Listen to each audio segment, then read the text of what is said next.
Website Haryana state open board.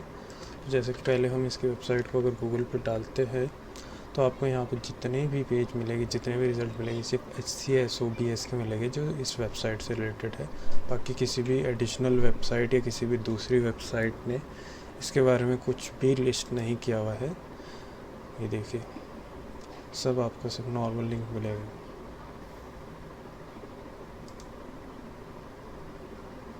Reviews, check if the site is scam और not. Scam adviser जो website है उस पर SCOBS का जो हमने डोमेन चेक किया तो वहाँ पे बताया है दिस वेबसाइट में भी रिस्की, ट्रस्ट स्कोर 61 है। हम तसल्ली के लिए वेबसाइट को एक बार वेरीफाई करेंगे। अभी इसी की जगह पर अगर हम NIOS को चेक करते हैं तो आप ये देखिए, यहाँ पे NIOS की जो ऑफिशियल वेबसाइट है वो तो मिलेगी आपको, प्लस साथ में आपको यहाँ पे ये देखिए जैसे कि ट्विटर हैंडल मिल गया आपको, विकिपीडिया ने बताया हुआ है, अलग अलग वेबसाइट भी है जो, क्योंकि ये ट्रस्टेड बोर्ड है तो इसके बारे में यहाँ पे सारी डिटेल्स अवेलेबल है। एक गवर्नमेंट बॉडी है COBSE जिस पे हम चेक कर सकते हैं कौन सा बोर्ड रिकॉग्नाइज है और कौन सा अनरिकॉग्नाइज। तो यहाँ पे हम चेक करते हैं, मैम स्कूल बोर्ड्स पे जाएंगे, रिकॉग्नाइज एजुकेशन पे जाएंगे, यहाँ पे सारे बोर्ड्स की लिस्ट अवेलेबल है जो रिकॉग्नाइज है। यहाँ पे हम फाइंड करते हैं हरियाणा स्टेट। हरियाणा हम फाइंड करेंगे तो हमको हरियाणा में बोर्ड ऑफ स्कूल एजुकेशन जो ऑफिशियल गवर्नमेंट बोर्ड है वो मिलता है, और एक हिंदुत्व सैनिक ओपन बोर्ड ऑफ स्कूलिंग। सिर्फ ये 2 वैलिड बोर्ड्स है हरियाणा के लिए। चलिए, इसके अलावा अब हम वेबसाइट पे आते हैं, HSOBS की वेबसाइट पे आ गए। ये वेबसाइट है, पहले इसका डोमेन चेक करते हैं कि इसकी एज क्या है, कब ये वेबसाइट बनी है। डुप्ली चेकर एक ऑथेंटिक वेबसाइट है जिससे हम डोमेन की एज कैलकुलेट कर सकते हैं। यहाँ पे हम जो है SCOBS का डोमेन को पिक करेंगे, उसको यहाँ पेस्ट करेंगे और चेक डोमेन एज करते हैं। चेक करेगा ये आएगा डोमेन बना था 16/10/2020 को, यानी कि बने हुए सिर्फ 1 साल 8 महीने 16 दिन हुए हैं। लास्ट ईयर ये एक्सपायर हो गया तो 16 तारीख को ये दोबारा रिन्यू हुआ। उसके बाद ये अब एक्सपायर दोबारा होने वाला है 16/10/2022 को। तो इससे आपको पता चल गया होगा इस वेबसाइट की एज अभी 2 साल भी पूरी नहीं हुई है। चलिए एक बार वेबसाइट पे गो थ्रू करते हैं। कुछ लिंक्स अवेलेबल है, काफ़ी सिंपल सा इंटरफेस है। गवर्नमेंट के कुछ एडिशनल सिंबल है, बेस्ट व्यू, डिस्क्लेमर दिया हुआ है। होम में आपको ये होम मिलता है।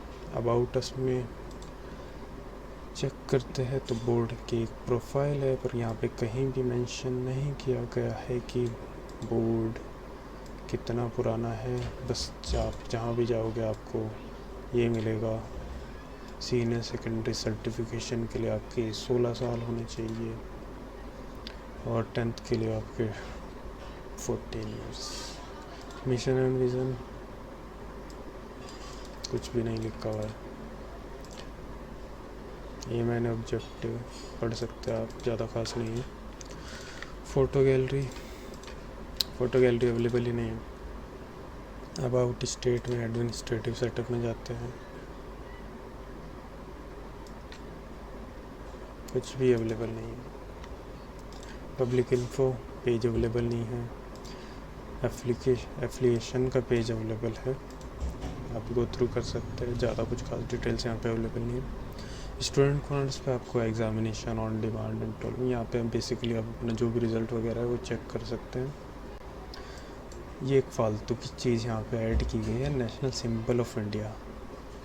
एक बोर्ड की वेबसाइट में नेशनल सिंबल ऑफ इंडिया को ऐड करने का क्या मतलब बैठता है, मेरे तो समझ के बाहर है। ये तो छोटे बच्चों को फर्स्ट सेकंड में पढ़ाया जाता है कि नेशनल सिंबल क्या होता है, नेशनल फ्रूट, और वो ये 10th और 12th के स्टूडेंट को यहाँ पढ़ा रहे हैं। कॉन्टैक्ट अस का ऑप्शन मिलता है, आपको एड्रेस मिलता है और एक लोकेशन मिलती है। चलो इस लोकेशन पे थोड़ा ध्यान देते हैं। थोड़ा जूम करते हैं इसको। ओके, यहाँ पे पंचायत आटा, चलिए सैटेलाइट व्यू में देखते हैं। यहाँ पे लोकेशन डाली गई है बोर्ड की, ये देख सकते हैं, ये आपको लोकेशन का सिंबल मिल रहा है। और आप यहाँ पे देखिए इस साइड पे आपको वीके मेंस स्मार्ट मिलता है और अपोजिट साइड में सारे खेत है। खेत के नीचे स्कूल है क्या? चलिए फिर भी तसल्ली के लिए इसको एक बार maps.google पे चेक करते हैं। ये लीजिए कुछ, ये देखिए यहाँ पे खेत ही खेत है। फ़ोटोज़ अवेलेबल है, फ़ोटोज़ चेक करते हैं। अरे वाह, मनोज पेंटर चला रहा है हरियाणा स्कूल बोर्ड। चलिए चेक करते हैं और डिटेल्स है क्या अवेलेबल है। कॉन्टैक्ट ऐसा आपने देख लिया, होम है, वेब मेल कुछ भी अवेलेबल नहीं है, लॉगिन का पोर्टल अवेलेबल नहीं है। कॉन्टैक्ट में आपको सेम वही चीज़ मिल जाएगी। होम पर आते हैं, बोर्ड के बारे में कुछ लिखा गया है। बोर्ड की एज कहीं पे भी नहीं लिखी गई है, इसका वेरिफिकेशन कहीं पे कुछ नहीं है। यहाँ पे सिलेबस वगैरह है, एप्लीकेशन फॉर्म है, जिसे डाउनलोड करके आपको सबमिट करना होता है इनके अकॉर्डिंग। कहाँ सबमिट होता है कुछ नहीं पता।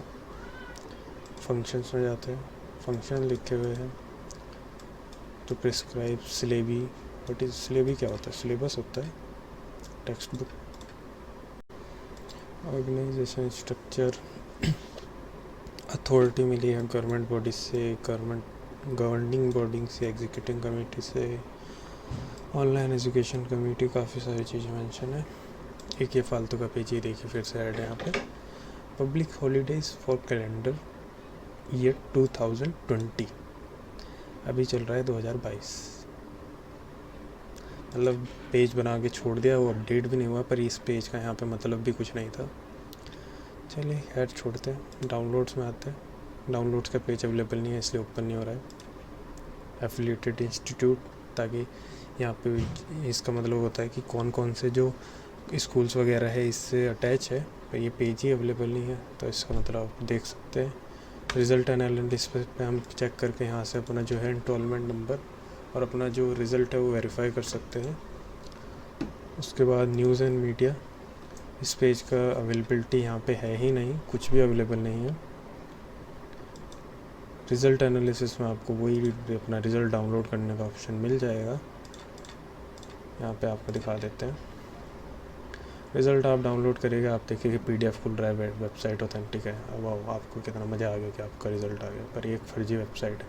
फर्स्टली क्लास में देखिए आप, 12th क्लास मेडिकल, किसी भी बोर्ड में मेडिकल कभी नहीं लिखा होता है, और यहाँ पे 12th क्लास की नहीं, इंटरमीडिएट लिखा होता है हमेशा, ठीक है। और दूसरी बात, डेट ऑफ बर्थ लेता है दोस्त की, मैंने वेरीफाई किया तो डेट ऑफ बर्थ है 9/5/2001, इसमें है 5/9/2001। खैर छोड़िए, रिज़ल्ट तो ये फर्जी है पूरा। होम में आते हैं दोबारा, एलिजिबिलिटी चेक कर लेते हैं। एलिजिबिलिटी में आप कुछ भी पेज अवेलेबल नहीं है, लोड ही नहीं हुआ। Scheme of studies, language mention है, सब्जेक्ट मेंशन है, चेक कर सकते हैं। किसी दूसरे बोर्ड की वेबसाइट से उठा के कॉपी पेस्ट किया हुआ है।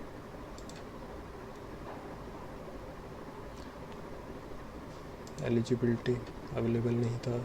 Scheme of studies and examination guideline, किसी दूसरे बोर्ड की वेबसाइट से just copy and paste, simple, Ctrl+C Ctrl+V, काफ़ी इजीली वेबसाइट बना ली इन लोगों ने। रिकॉग्निशन पे आते हैं। मेन चीज़ तो ये है कि बोर्ड रिकॉग्नाइज है या नहीं। कॉप्स एप्लीकेशन लेटर डाउनलोड करते हैं, अरे भाई साहब सिंबल दिखा रहा है, डाउनलोड नहीं हो रहा है जी। ये तभी होता है जब आप स्टूडेंट का या लोगों का बेवकूफ़ बनाना चाहते हैं। बस सिंपल ऐड कर सकते हैं, पर डाउनलोड कुछ नहीं होता है, क्योंकि आपके पास डॉक्यूमेंट्स अवेलेबल ही नहीं है। वो वेरिफिकेशन भी नहीं है, सॉफ्ट का लेटर कुछ नहीं है। यहाँ पे देखिए मैं सब पे क्लिक कर लिया, कुछ भी नहीं है, फर्जी है। रिकॉग्निशन में आपको एक भी डॉक्यूमेंट नहीं है, कैसे रिकॉग्नाइज बोर्ड हो गया है। FAQs में यहाँ पे कहीं भी मेंशन नहीं है कि डज दिस बोर्ड रिकॉग्नाइजेबल, और उसका आंसर नहीं। फालतू के क्वेश्चन यहाँ पे ऐड है। फालतू के। Login not available, online payment not available, on demand examination ये मिल जाता है आपको एक, जो 17 मई 2020 को इशू हुआ था, उसके बाद इन्होंने कुछ अपडेट नहीं किया। तो इस एक ओवरव्यू से, गो थ्रू से आपको पता ही चल गया होगा कितनी ऑथेंटिक वेबसाइट है। मेरा कंक्लूजन ये है, ये एक फर्जी वेबसाइट है, कृपया इस स्कैम से दूर रहें। और अगर आपको कोई बोलता है कि आपका जो रिज़ल्ट है इस वेबसाइट से मिल जाएगा, या आपका जो एडमिशन मैं इस वेबसाइट के थ्रू करा देता हूँ, तो आप टाइम से उनको मना कीजिए और किसी रिकॉग्निजेबल बोर्ड से अपना एडमिशन लीजिए।